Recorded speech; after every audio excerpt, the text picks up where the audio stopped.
Stuck with a thought कि sir exams होंगे क्या, और अगर एग्ज़ाम्स होंगे तो कब होंगे। अब ये सवाल खड़े इसलिए हो जाते हैं क्योंकि ये जो साल है हमारा 12th का, इसमें हमने हमारे मेजर सब्जेक्ट्स पे बड़ा ध्यान दिया, इनसे प्यार कर लिया, जैसे कि अकाउंट्स और इकोनॉमिक्स, बट हमने बीएस पे कभी ध्यान नहीं दिया, हमने इसको पढ़ा नहीं, है ना। और मैं हमेशा बोलता हूँ बेटा, और मैं आज फिर से बोलूँगा, हमने बीएस के साल भर मज़े लिए हैं, कहीं ऐसा ना हो जाए कि बीएस हमारे मज़े ले ले। अब सर इसके लिए हम क्या करें। हमने तो तैयारी 1 महीने पहले कर ली थी, और क्योंकि अब ये कोविड-19 की परेशानी से हम गुजर रहे हैं तो हम सारी चीज़ें ऑलरेडी भूल गए हैं। कहीं हम एग्जाम्स में गड़बड़ तो नहीं कर देंगे। Well I know it's been a month, ये कोविड-19 के चलते हम सब भूल गए हैं, पढ़ना वढ़ना छोड़ दिया है, तो क्या करें sir. So well, common solutions is here for you with short revision lectures of BS. My name is Shubham Jain and I have been running this institute for last 6 consecutive years. और मैं आज आपको बीएस से भैया रिवीजन वापस से शुरू करवाना चाह रहा हूँ, ठीक है। चलिए शुरू करते हैं। चैप्टर 1 जो है हमारा, वो है nature and significance of management, ठीक है। सभी अपने साथ में एक कॉपी रखेंगे बेटा, अगर हम पढ़ रहे हैं तो आपके साथ में एक कॉपी होनी चाहिए और साथ में एक पेन जिससे हम लिखें। चलिए वी स्टार्ट विथ मैनेजमेंट और मैनेजमेंट का मीनिंग। मैनेजमेंट क्या है, तो मैनेजमेंट को बेसिकली 2 डेफिनेशंस ने डिवाइड किया। पहला बोला एक है ट्रेडिशनल अप्रोच, और एक बोला गया है कि मॉडर्न अप्रोच। ट्रेडिशनल अप्रोच ने बोला बस अपना काम निकलवा लेना मैनेजमेंट है, जबकि मॉडर्न डेफिनेशन ने मैनेजमेंट को 3 कैटेगरीज में डिवाइड कर दिया। तो पहले हम डेफिनेशन के साथ जाएंगे, फिर हम समझेंगे कैसे। बोला जाता है management is a process of getting work done effectively and efficiently. अब इसमें हमको 3 चीजें पकड़नी है, पहला प्रोसेस, दूसरा इफेक्टिवनेस, और तीसरा है एफिशिएंसी। तो why it is a process? A management is a process because it involves a series of steps. अगर मैं बोल रहा हूँ कि मैनेजमेंट एक प्रोसेस है, तो इसीलिए बोल रहा हूँ क्योंकि मैनेजमेंट में कुछ सीरीज ऑफ स्टेप्स है जिनको आपको फॉलो करना होगा, तभी आप एक गोल को अचीव कर पाएंगे, बराबर। सर कौन सी स्टेप्स होती हैं, तो बेटा हमने ऑलरेडी पढ़ रखा है ये। क्या क्या स्टेप्स होती हैं, planning, organising, staffing, directing and controlling, ठीक है। फिर हम आगे जाके बात करते हैं इफेक्टिवनेस की। What is effectiveness. चलिए मैं एक एग्जाम्पल के साथ शुरू करता हूं, फिर आप इसको ज्यादा बेहतर समझ पाएंगे। एक कंपनी में एक एम्प्लॉय को एक काम दिया जाता है कि वो 100 यूनिट्स 1 घंटे में बनाकर दे, सही है। अगर वो 1 घंटे में वो 100 की 100 यूनिट्स बना देता है तो उस पर्सन को हम इफेक्टिव बोलेंगे। That is if the person completes his work on time, he will be called as effective. So what is effectiveness? It means that there should be a completion of time, work on time. ठीक, चलिए third चीज पर आते हैं बेटा, वो क्या है, एफिशिएंसी। एफिशिएंसी बोलता है कि हम जितनी मिनिमम कॉस्ट हो उतने पर काम करें, कॉस्ट जितना स्टैंडर्ड हमने डिसाइड किया है उसको एक्सीड ना करें। एग्जाम्पल लेकर समझाता हूं। एक ऑर्गेनाइजेशन में हम डिसाइड करते हैं कि इस महीने हम 1000 शर्ट्स का मैन्युफैक्चरिंग करेंगे, और 1000 शर्ट्स को बनाने की कॉस्टिंग 200 रुपये होनी चाहिए पर शर्ट, बराबर। अभी जब हमने मैन्युफैक्चरिंग की तो इसकी cost 205 rupees per shirt I.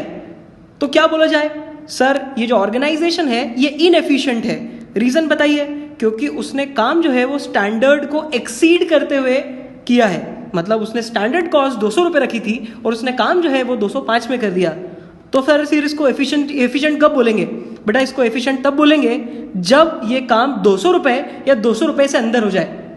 It means that efficiency आपको क्या डिफाइन करता है, एफिशिएंसी डिफाइन करता है कि मिनिमम से मिनिमम कॉस्ट हो, मैक्सिमम आउटपुट निकले, and without wastage of any resources, ठीक। So what is meaning of management बच्चों?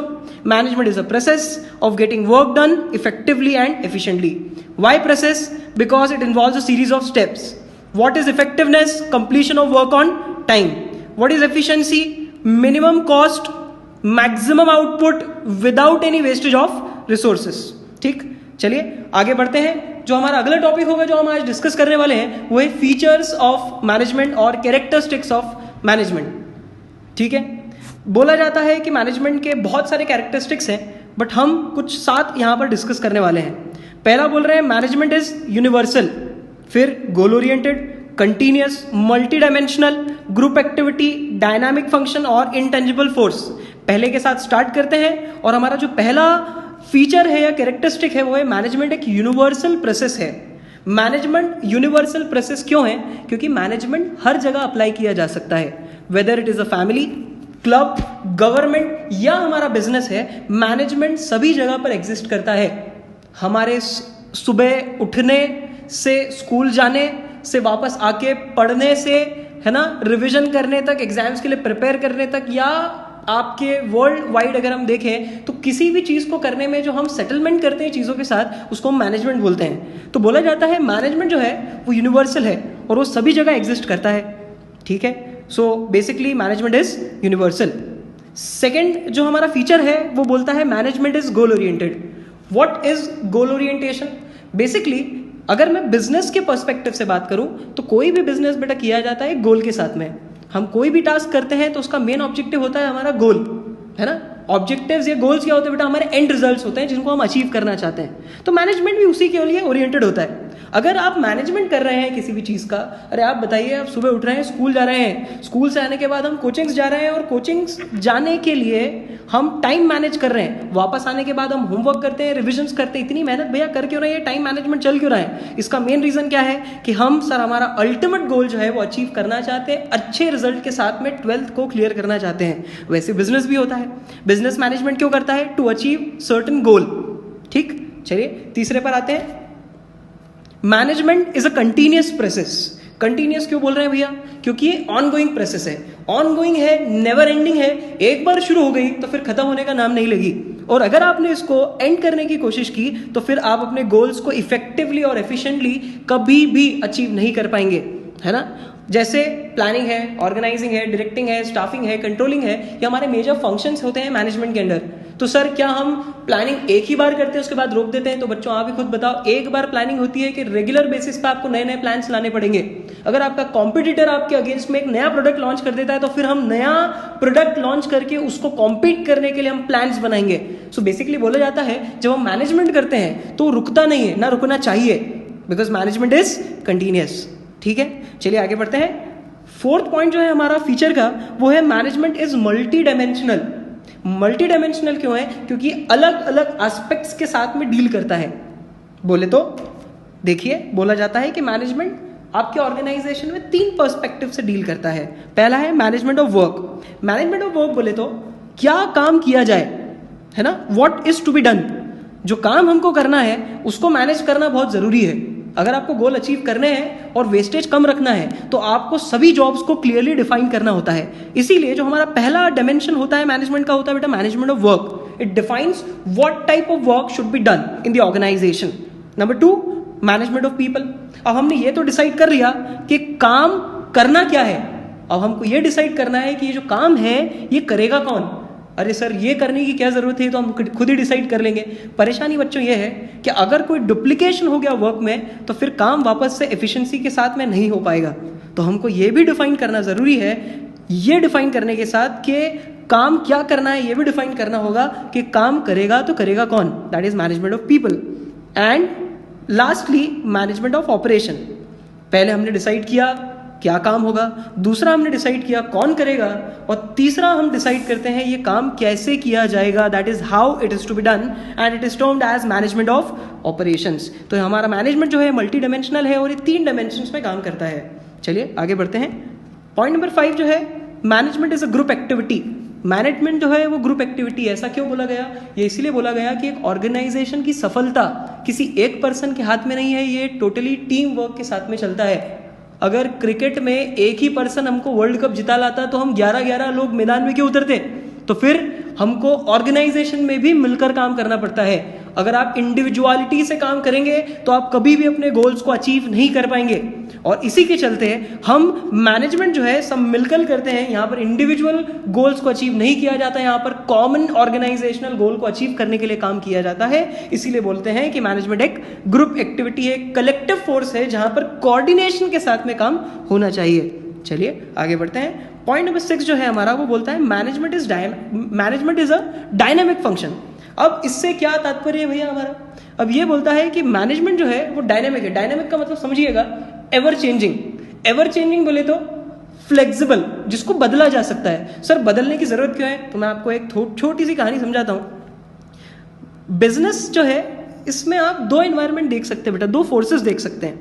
कुछ ऐसे फोर्सेस होते हैं जो ऑर्गेनाइजेशन में अंदर अंदर देखे जाते हैं, जैसे कि मेरा एम्प्लॉय जो है वो सर बड़ा इनएफिशिएंसी से काम कर रहा है, उसको मैंने बोला 1 घंटे में आप 100 यूनिट बनाना, सर उसने मुझे 1 घंटे में 60 यूनिट से बना के दिए, बड़ा इनएफिशिएंट, ये इनफेक्टिवनेस और इनएफिशिएंसी के साथ काम कर रहा है, बराबर। अब ऐसे केस में ये जो फोर्स है, क्या आप इसको कंट्रोल कर सकते हैं? सर बिल्कुल कर सकते हैं। कैसे?